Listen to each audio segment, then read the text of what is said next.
In the halls where the whispers gather, conservative minds debate the future. From tax cuts to border walls, strategies clash like a political.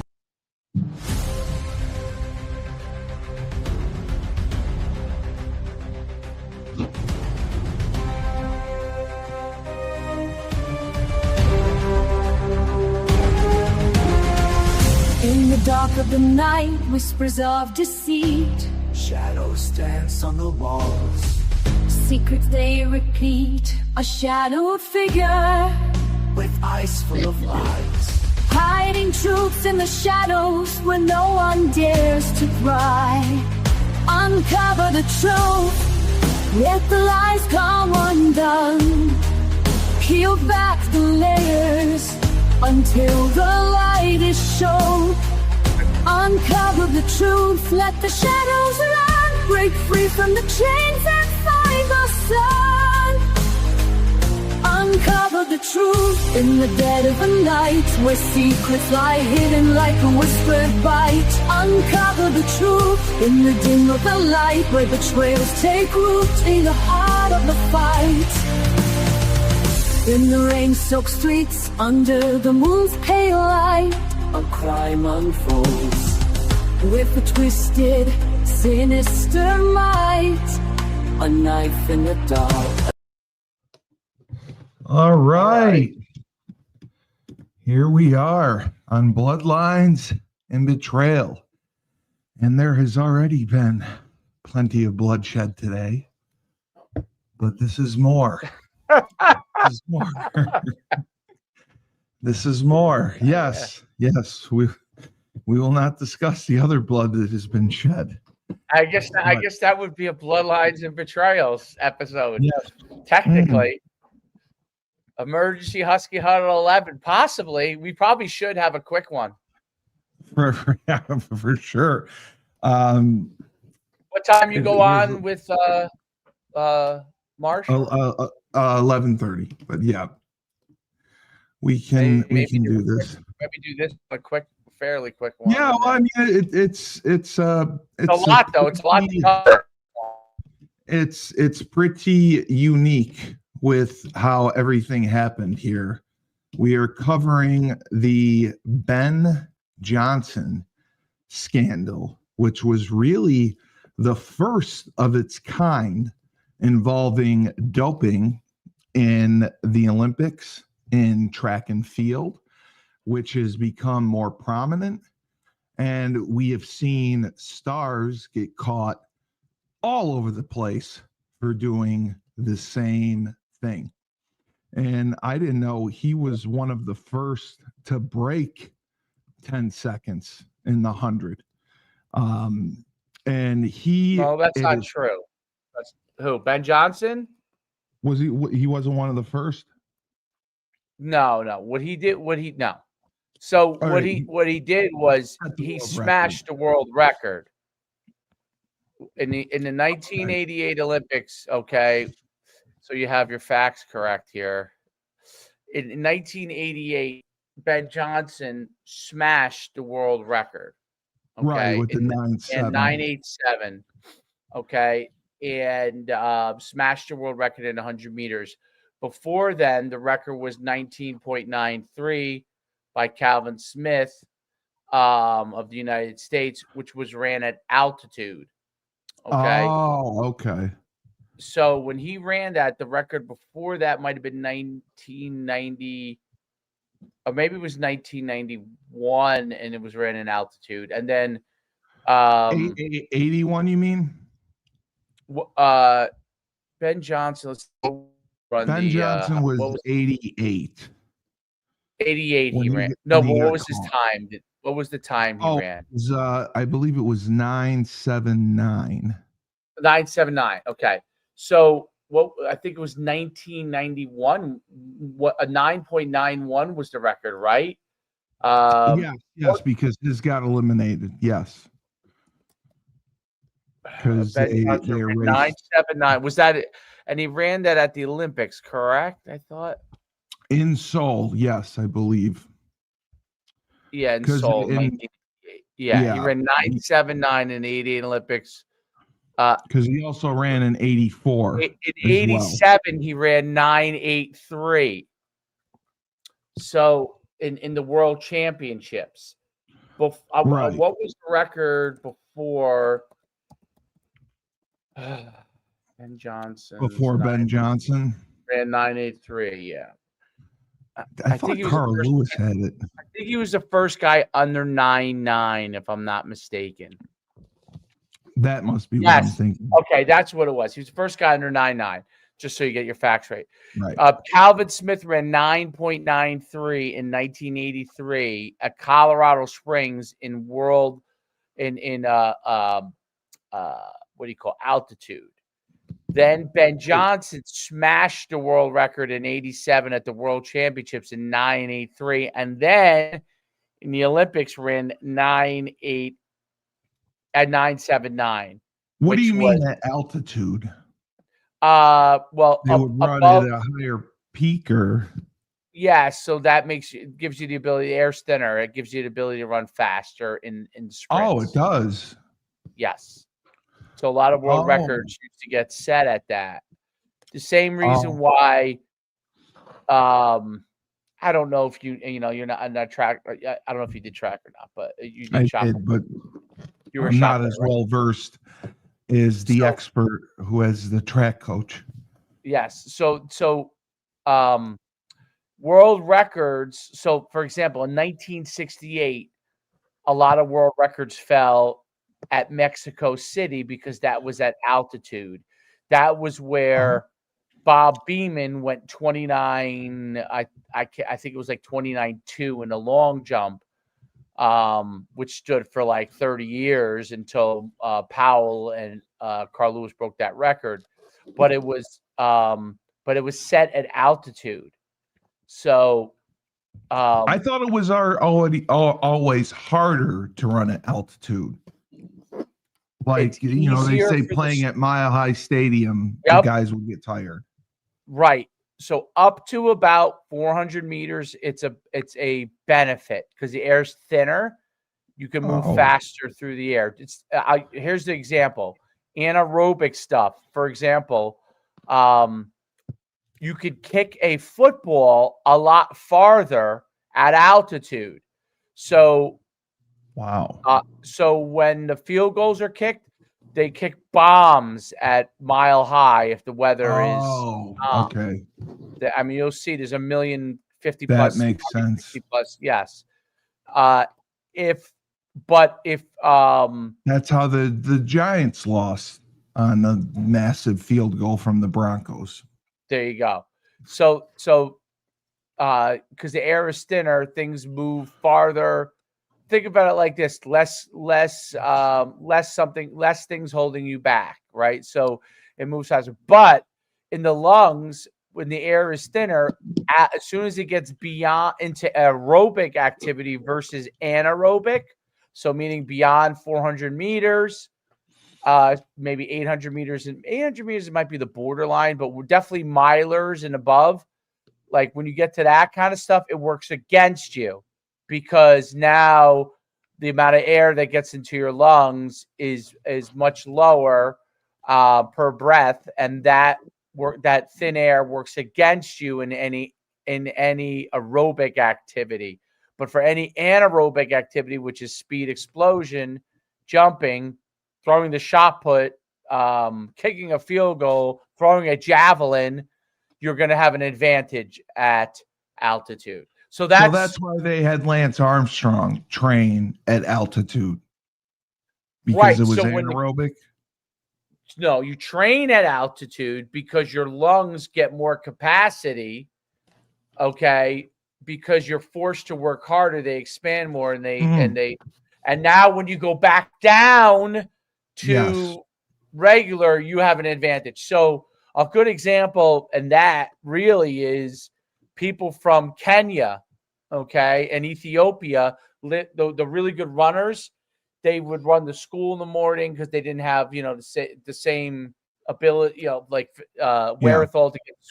So they would run miles, but in Ethiopia and Kenya, they're elevated incredibly high. Same thing, I think, in Tanzania.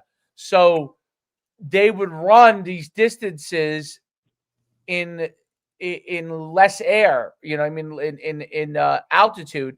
And then when they would come down, they would do this over 20 years. You know what I'm saying? They developed. Come down to. They Okay. developed a greater lung capacity. So probably over time, there probably is a genetic component too for them, like growing up there, passing it down. There probably is an adaptation, but beyond the adaptation, they're actually training at that. And so now when they come down, that's what has made the Kenyans and Ethiopians so effective at distance running, because once they come from altitude down to regular, now they have greater lung capacity and it works different.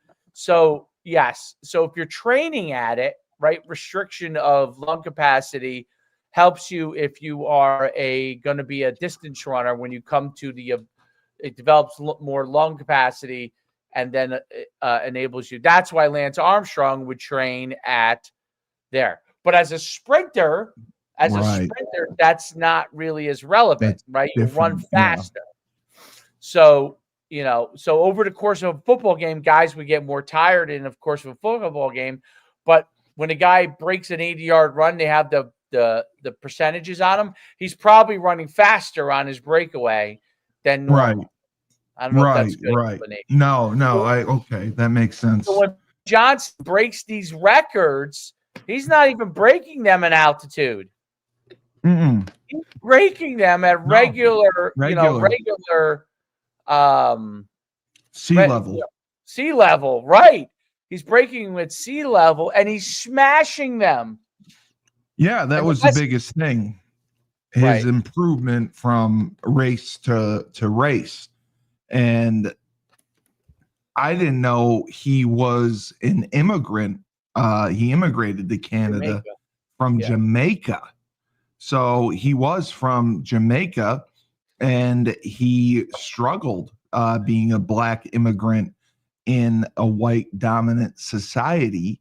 And that is what got him into sports, obviously. And he met his track coach, this Charles Francis, and joined a track and field club at York University, which is in Canada. And this guy, Francis, was a member of the Canadian team for the 72 Olympics in Munich. So I didn't know his entire story, but he had been competing for a while. I guess it started in the early 80s, or mid 80s, early to mid 80s. And then he obviously had a comeback that failed. And you talking about Charlie Francis? No, Ben Johnson. Ben Johnson ran in the 1984 Olympics. Yes, he was third. Bronze medalist, behind Carl Lewis. So he wasn't like a slouch, but he was a bronze medalist, but he wasn't as good as Carl Lewis. And that was part of that was the Carl issue. Lewis was America's, hero at the time in track and field. He was the dynasty. He won 4 gold medals in the 84 Olympics. And then now he was he a decathlete too or something? Or no? The long jumper. That's what I'm thinking. Yes. So track and field at that time. So quick history. 1980. Okay. Carl Lewis qualifies as a high schooler, I think, or he might have been 19, maybe just graduated high school. Qualifies for the Olympics in 1980. He might have been a freshman. Maybe he was a freshman in college. Did we not participate in the 80 Olympics? We boycotted the 1980 Olympics. Correct. Okay. And then 1984 comes. We host the night. We boycotted because it was in Russia. Moscow. Yeah. Moscow. 1984 Olympics. We hosted Moscow. Russia and the Eastern Bloc countries boycott the 84. Oh, I didn't know that. Okay. So they boycott that. And then shortly after that, maybe only few years after that, was when, maybe a year or two after that, was when the wall came down in Germany. Right. And it was in the early 90s or late 80s. By the time you got to the 88 Olympics, everybody was going to that. So, but that was kind of the quick history of it. And Charlie Francis is a legendary speed coach who is also obviously maligned because he gave Ben Johnson, or was a part of the team that was giving Ben Johnson steroids. Right. Right. So and go ahead. I'm sorry. He was, it seemed like he was fast. He ran a 10:05 as a member of the 4x1 team. He ran a 10.2, but obviously there's a massive difference between a 10.2, a 10.22, and then you're breaking 10 seconds. That's huge. And then he had a massive rivalry with Lewis, who he could never beat. He lost to him in 84, the Pan American Games. He finally beat him in the 86 Goodwill Games, and he ran a 9.95 for first place against Lewis, who ran a 10.06. Wow. And he also was the world record holder for the 60-meter time with a 6.5. Jesus. Well, Ben Johnson, doing a great job with this, actually. So Ben Johnson had a unique starting technique. You've seen what Ben Johnson looks like, right? Incredibly built, Yeah, he looked like Michael Johnson. He even more built. Like he looked like he looks like a running back in the NFL. That's how he's really, really like big muscle guy. Big and thick. At the time was kind of now is the norm. Yes. That's the funny part. They're tall and muscular like that. But back then, like if you look at, there's a guy called Kenny. His name is Kenny Bednarik. He's a sprinter for the United States. He's like 6'3", like 200 pounds. Oh, wow. He's a tall version of Ben Johnson. You know what I'm saying? Like, so, but this was before really you had those guys. So his progress, it's kind of interesting. His progress was already on its way, even in 83 and 84. And this is what Ben Johnson's argument was, along the way, but obviously it proved that he was taking steroids, that he really wasn't a progression. And after he came off, obviously once he was suspended, he came with the steroids. He never came close. Yeah, he never ran under 10 seconds again. You know what I mean? He was in his late 20s too when he had his best times, which I would think. Is that when you would peak as a runner in your late 20s? Because he was born in 61, and the record was in 88. Days, most of them peaked in the early to mid 20s. Yeah, that's what I figured. Now you've had guys. First of all, I would say performance-enhancing drugs in track and field is rampant. So, of course, it's not the same as it was. It's probably more. What do you call it? HGH. What is it? Versions of TRT and HGH, and there's no test for HGH and TRT. They can manage your levels, right? So they can put you to the brink. They could probably bring you to the. So what? Now that's still legal though. So like you could bring them to the brink and keep their levels below the highest level is much higher than a normal, like the highest legal level is way higher than what a normal human being would be at. Should be at. Yes. But it's not extreme, meaning like what happens with steroids or extreme amount of HGH is it goes to extreme levels. And I think, I don't know, you might have been able to look up what his testing levels were, but they must have been extreme, right? Yeah, he tested positive for stanozol, which I believe is Winstrol. Is it known as Winstrol? I can't remember if it's Winstrol. But stanozol is usually used in conjunction with other steroids. I thought he had used Dianabol. Maybe he didn't. Okay. But he also had several injuries that would lead you to believe he was using something, because the type of injuries that he had would be from using drugs. Like he really hurt his hamstring, which was bad. Right. He came back so quickly. And so I'm reading.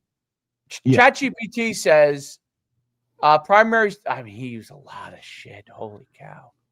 Well, he used ephedrine too. Stanozol he used, which is increases speed, power, recovery. Most famous, found in his urine at the '88 Olympics. That's the drugs that cost him the gold medal world record. Furazabol, I never heard of it. It's similar to Winstrol. They found it in a Canadian inquiry. Testosterone, various forms. He used that. Cycled with stanzanol. Yes. Boldenon, which was a veterinary steroid. Yeah, it's for horses. Mentioned by his coach Charlie Francis during testimony, used to increase red blood cell count and endurance. Amazing. Human growth hormone, which was not detectable in the 80s. He was using HGH back then? It wasn't detectable in the 80s. Well, Charlie Francis was very advanced. And then they said some thyroid medications, diuretics to clear it, beta-2 antagonists for breathing efficiency, high-dose vitamins, obviously, we'd expect. And, wow.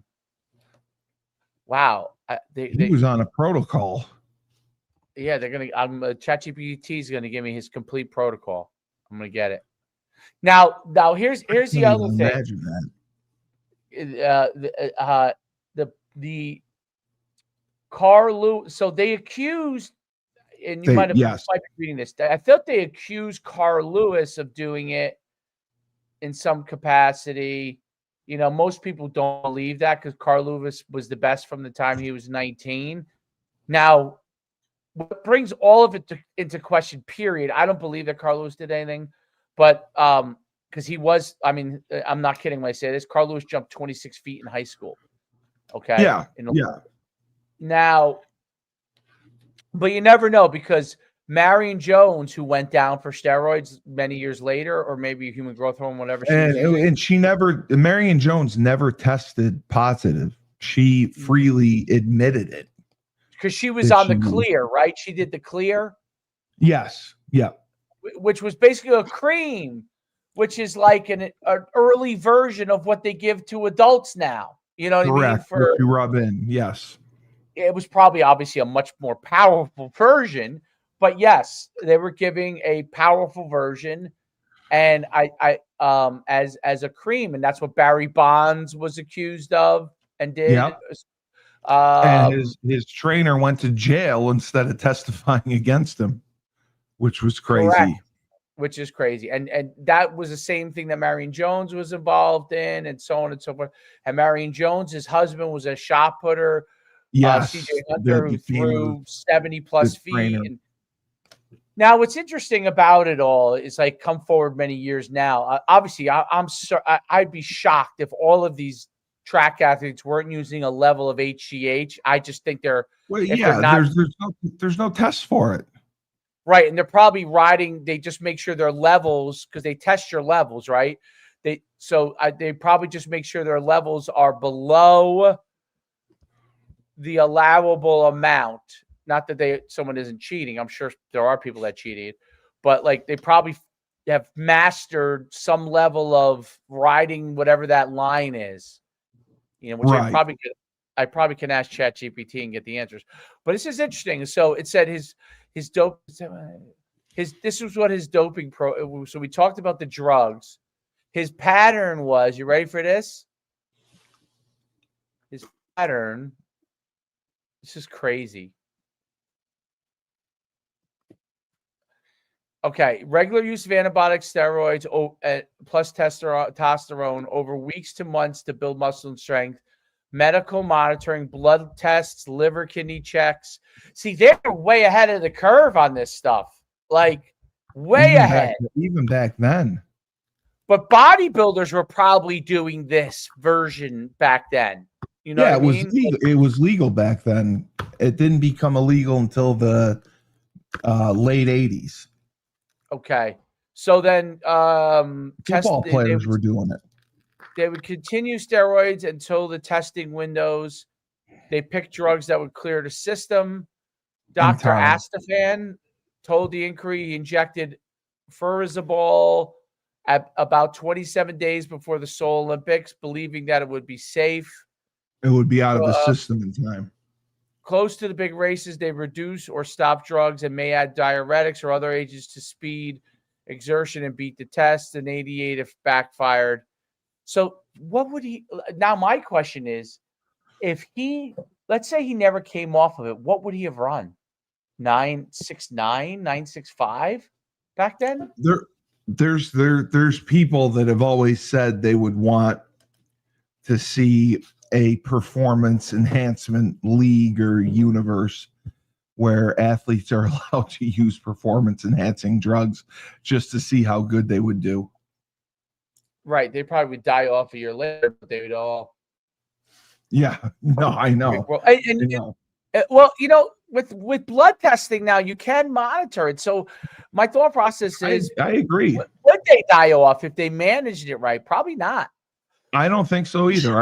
I think if it's used responsibly and it's cycled, then yes, correct. It can be beneficial and it can be good it can even be healthy for you. They haven't done super long-term studies, but they've done studies. Yeah, well, I was going to say, like, there's certain steroids that are really, really, like testosterone done in a healthy manner. Yeah, we'd actually lose it. You can actually, right.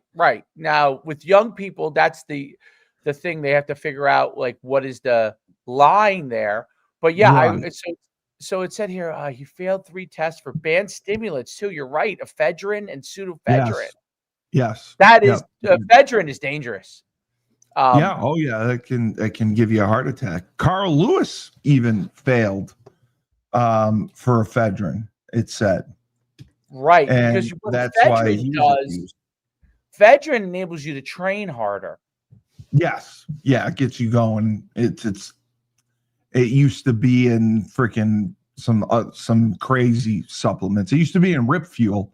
I remember taking Rip Fuel in college. I took Rip Fuel. It was on. Yeah, I remember that. I remember I used to take a pill of Rip Fuel before going out. Yep. And you'd be wild all night. It was just like it just kind of got you up. It kind of got you up. Yeah.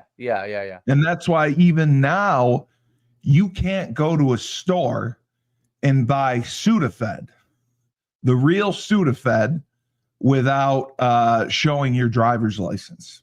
And really? Yes. And you're only Sudafed has a little bit of ephedrine in it. Is that what it is? Because it has ephedrine in it, and it's because it's the precursor with many people use to make crystal meth or meth. So they tried to put a ban or slow it down so you can only buy like 2 boxes of it at a time. And most places don't even sell the real Sudafed. They sell the alternative. I can't remember what it's called. It's called Cyclus something. And that's what people take. because few places will even sell Sudafed now because they were getting robbed. Pharmacies were getting robbed, and they were getting robbed of Sudafed.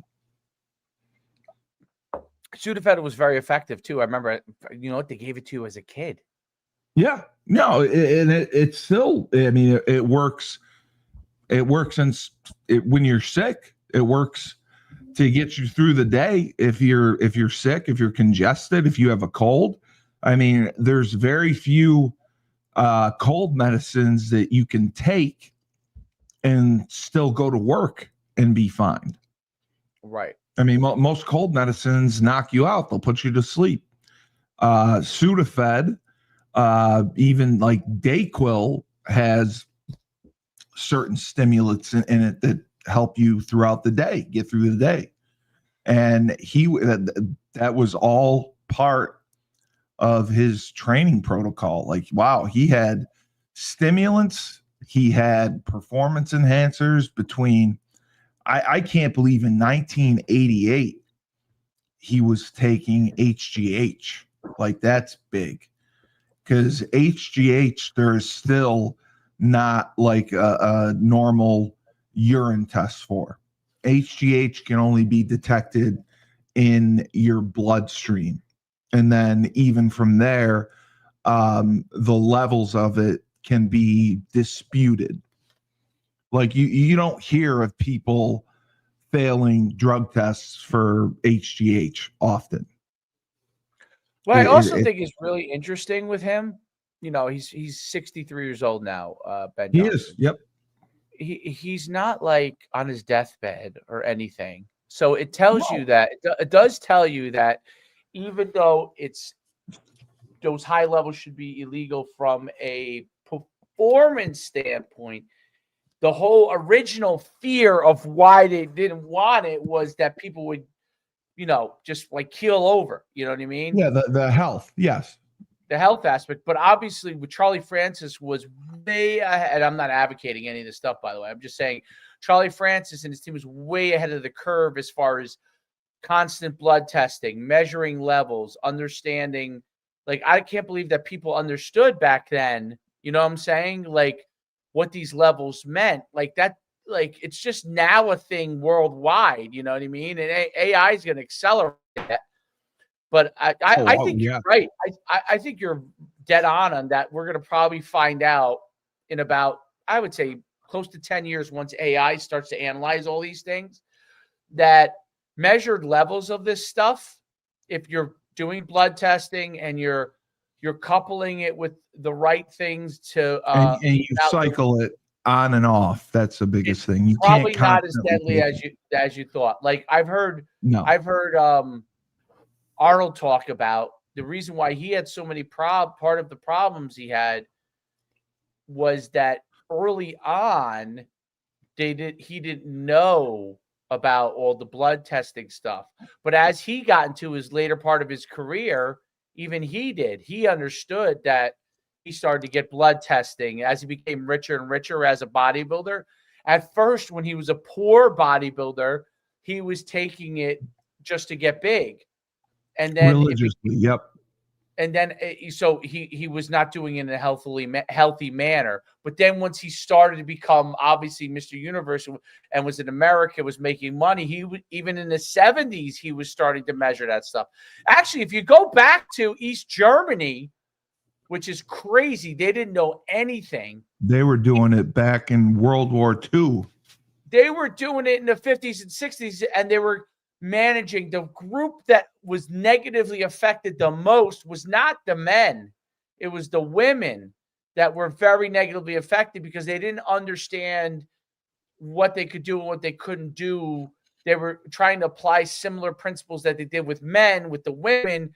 That's why these women, these times that are still held from the East German and the Czechoslovakian women in track and field are unbelievable because there was no testing. No, when they ran these times. They never would have suspected it. No, and it was women. So, but it's interesting that the other thing that I think was, Really interesting, right?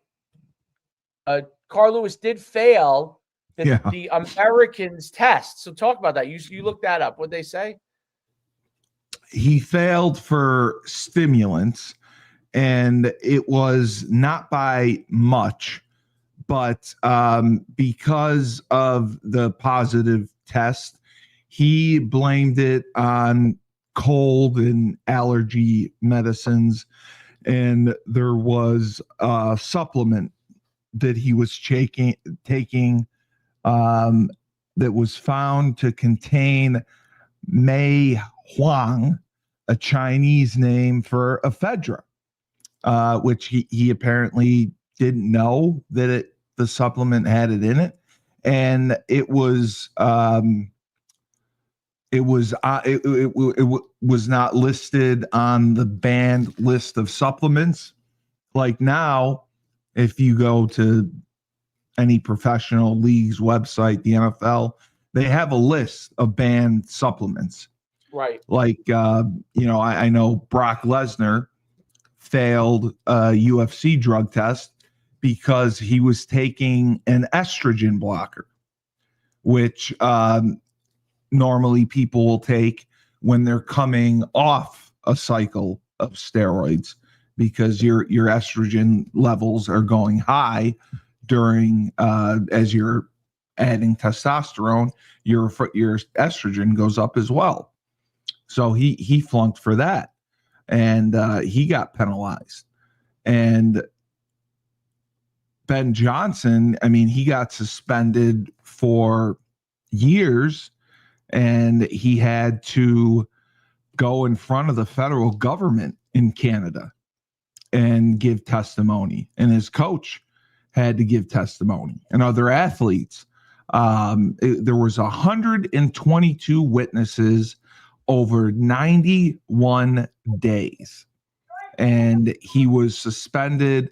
He attempted a comeback in 1991, and he was never the same. He finished second in the 50 meters, I guess. He didn't qualify for the 91 World Championships, but he did. I didn't even know this.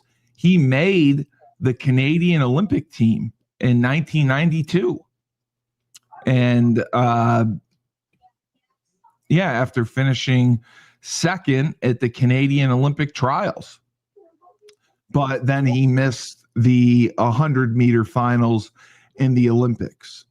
But they said that he, like you said, he had a unique way out of the blocks. He stumbled out of the blocks in his semifinal run. And then the jump, it was like a two-legged jump. Oh. Wow. Yeah. Wow. Have you ever seen it? No, I've never seen it. Let me see if I can find it.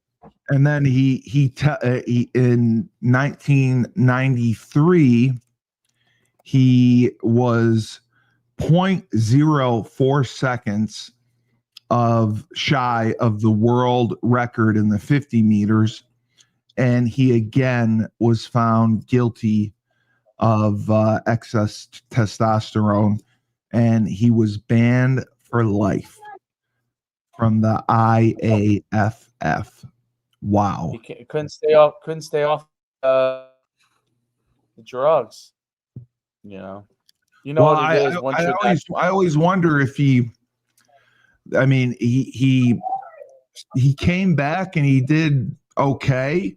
I always wonder if he was clean during that entire time, right? Or he just found a way around it and that's my balanced guess. It right. Yeah, he got off it in time for the drug test, because back then there wasn't random drug testing like there is now. Now they'll just show up your house. You have to let them know. When I was in college, I remember guys trying to time things. You know what I mean? Absolutely. So I would hear guys talking, and that wasn't anything that I ever was interested in. But I remember guys definitely 100% where Oh yeah, I remember and that guys. was the 90s. And so this is even later than the 80s, right? So obviously it was going on, Yeah, well, I mean, it's big money. It said that he was making like $480,000 at his peak. I mean, that's quite a bit of coin. $480,000 a month in endorsements after he broke the world record. So, well, at least he got money. Well, right, I actually spent quite a lot of it in legal fees afterwards. Yeah. And he was called a Canadian disgrace. I know. His life probably is pretty crappy after that. Yeah, I mean, it's sad to see. It is sad. Here, that's him, by the way. See him? Are we able? Wow. Yeah. Look at the build on that guy. That was before guys were built like that as sprint. Now they're all built kind of like that. But God, those traps, those shoulders, my God. The 1988 final of the Olympic 100 meters. So this was him and Carl Lewis. They're taking the great advantage that he has away from him. Let's see his reaction now. Can't break. And it's a fair start. So if you see, he's right here. Yeah, I see. He's literally a head out in front of everybody. It's kind of like if you go back, he has this jump start. You kind of have to watch from the beginning. It's unique. All right, so we know where he is. He's right here, right? Carlos is in the middle, and then he's right to the left. Right next to each other. They're right next. But watch that start he has. It's crazy. And it's a fair start. And it is Raymond Kerr with a start. It is Ben Johnson with a start. I have never. No, it's Ben Johnson. Ben Johnson Jesus. does it again. Unbelievable. I mean, I've never seen a start like that before. I've never seen anyone use anything like that since. No one's, I think the power level, probably because of steroids that he was able to generate, made that start feasible. So that start became, I think people tried to do it after. Well, I don't know why I have this analyzing AI podcast in the background. That's weird. I don't know how that got there. So he, so that two-legged jump out start, which allowed you to be taller. Most people drive out, right? Or over time, they raise up. That's right. the airplane model, right? He's the only person in history that's been able to really make that effective, because he explodes and is basically almost straight up at like 15, 20 meters and is in his full stride length. So that means he gets a level of separation, whereas everybody else is taught to drive out, which is really the most effective. Going, yes. But he was so powerful and he was so quick, maybe partially because of the training and combined with steroids, that he made that effective and enabled him to, it enabled him to accelerate faster. And that way he would be able to stave off Carl Lewis, who had the big long stride that would catch him down the track. So it was really it's interesting. It's an interesting, because what's basically happened out of it is the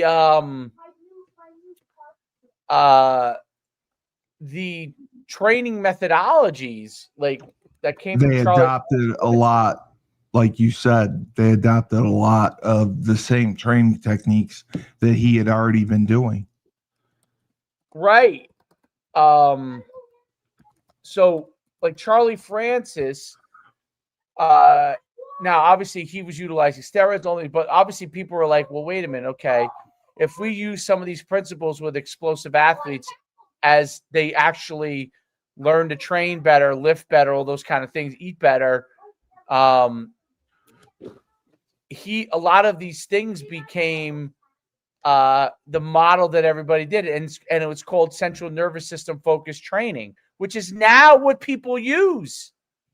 So they were using it then, but it got marred for basically 25 years because of the steroid use. You know what I mean? Like, people were like, oh, the only reason they were good doing that was because of steroids. Well, yes, that's partially true, but their training methodologies have proven that as athletes get stronger, that actually allows them to be a certain level of effectiveness, which is really, it's kind of interesting that the training methodologies ended up lasting. Obviously, the steroids and all those kind, and now you probably see some form of, I bet you they're doing legal versions with creatine and probably testosterone and different things to get as close to mimicking those things as you can. And that's how you get Usain Bolt, who nobody knows for sure, but like, there's always accusations. But Usain Bolt, I watched him because I was coaching track in high school at the time. When he was a 16-year-old kid, he was actually originally a 400-meter runner. I watched him at the Penn Relays run 45 seconds into 400 meters at 16 years old. Really? Yes, 16 years old. When he was coming around the track, this is long before he became Usain Bolt, they said, this is the future of Jamaican track. And he was 16 at the time. They said, this is the future. They already knew that he was 6'5", obviously, which is enormous for a sprinter. And he came whizzing around the track, and I was like, I've never seen, like, he literally looked like a tight end in the NFL. Well, yeah, I mean, he was completely different. I mean, he's leaner. Obviously, he's more built, like, he's weight-wise, he's more like a receiver at 200 pounds, or 205. But yeah, no, it's like him in South Carolina right now. That does track and football. Yeah. Who's 6'5", 220 pounds, ran the 100 meters in 10-1 in high school. Did you know that? No, I didn't know that. In high school, that's crazy. He ran 10-1 in high school. He's 6'5", 220. He's a receiver for University of South Carolina. Wow. It's is he running track in college? I think one of the reasons why he went to South Carolina was, I think they were going to allow him to run track. Let me see what his name is. I always forget it. His name, Nick Harbor. Nick Harbor, NYCK Harbor. Oh, okay. Nick Harbor is a receiver for he looks like he's Usain Bolt. He's 6'5", 244. Jesus. Wide receiver, Steve. 6'5", 244. He ran. That's the size of Hanson as a tight end. Yes, ran the 100 meters in high school in 10-1-1. That's, I mean, a 10-1-1 in high school, and to not be on anything, that doesn't make sense. That's really fast. 6'5", 240. Yeah, I mean, Hanson size, but a sprinter, Olympic level sprinter. That's ran 20.2. Ran in high school. Ran 20.2 in the 200 meters. That is absolutely crazy. And I'd love to see what that would place in track if he runs track. Oh, he did run. He ran track as a freshman. Okay, so he's a sophomore now. He was a second team All-American in track as a freshman. Okay. That's just a freak athlete right there. That kid will be a first-round draft pick. 100%. His father played pro soccer in the United States for 12 years and was second overall pick in the MLS draft. Jeez. That's good. Oh, it's a soccer guy. His father was a soccer guy who was originally from Nigeria. But wow. But anyway, yeah, that's crazy. I mean, let's see this year. I wonder what his stats are for this year. What is the current world record for the 100 right now? I think it's 958 by Usain Bolt, which is no one's been. I mean, guys have run in the 9.6s now. There's quite a few guys that have run in the 9.6s, but no one's run under 9.6 other than Usain Bolt. And didn't Tim Montgomery have the world record for a little while? Tim Montgomery, I think he got banned, right? He did, yes. He was part of that same group. And he was also he was part of the clear group. He was part of the Marion Jones clear group. Yeah. Right. Which, by the way, that would be a great one. Marion Jones. Yeah, I know. Marion Jones. I mean, she was the darling. She was. She came out and she admitted using, and she played in the WNBA for a few years. She was a great basketball player. Yeah. Tim Montgomery ran 9.78. He broke the record, which came off in 2002, but that was before. Yes. When Usain Bolt came around. It kind of they brought him to camp with the Patriots. Dude, you got this Charlie. I pulled up this whole Charlie Francis scheduling. It's mind blowing. It's brilliant. It's too bad it was. Is he still alive? Charlie Francis. I mean, if he was in the 72 Olympics, there's a chance he might be alive. Yeah. I'm just checking right now. Yeah. He died in 2010. Oh, he did. Okay, so he was pretty old then. He died. No, he died young actually. Oh, really? Maybe too much juice.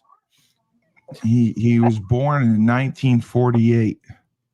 He died of non-Hodgkin's lymphoma. Okay, that's probably unrelated. Wow. Yeah. Charlie Francis is famous for the high-low split used by many modern sprinters and coaches. High, high on Monday, low on Tuesday, high on Wednesday, low on Thursday, high, low. I mean, a lot of people use the interesting CNS dominant. Charlie Francis. And he also coached Tim Montgomery and Marion Jones. Oh, he did, Charlie Francis. Yeah. That's crazy. All right, I got to go over to my other show. Yes, good one. Have a happy Thanksgiving, and if you want to talk, everyone wants an emergency podcast, dude. The what? And they want an emergency UConn podcast. Well, Friday. We can do it on Friday.